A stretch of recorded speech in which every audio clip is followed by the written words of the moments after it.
السلام عليكم ورحمة الله تعالى وبركاته. مرحبا بكم في قناة عالم شاهين. إن شاء الله كلكم تكونوا بخير وعلى خير. اليوم بإذن الله نحضروا مع بعض سموتي أو عصير سهل التحضير، المكونات ديالو بسيطة منعش ولذيذ، خاصة في فصل الصيف ورمضان اللهم بلغنا إياه. وقبل ما نبدا بغيت نقول لكم سمحوا لي بزاف بزاف اذا كان الصوت ناقص، يعني جاوني بزاف ديال التعاليق كيتشكاو من هذا الموضوع.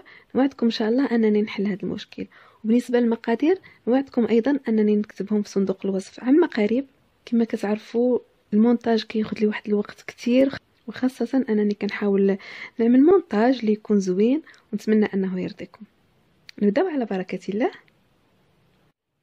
بالنسبه للمكونات كنحتاجو كولي ديال الفخيز او مركز الفراوله اللي كنا حضرناه مع بعض. البنات اللي ما شافوش الفيديو نخلي لهم ان شاء الله الرابط في صندوق الوصف او في نهايه الفيديو. كما لاحظتوا هو هذا كيجي رائع شكلا ومذاقا، واللون ديالو زوين بزاف، كنقدروا نحتفظوا به في المجمد. كناخذوا الكميه اللي كنحتاجوها.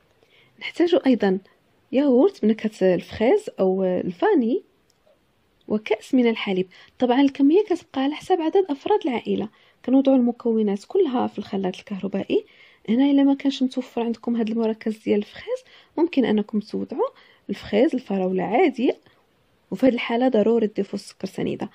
ولا بغيتوا العصير ديالكم يكون ثقيل او خاتر، كتوضعوا الفخيز او الفراوله اللي تكون مجمده.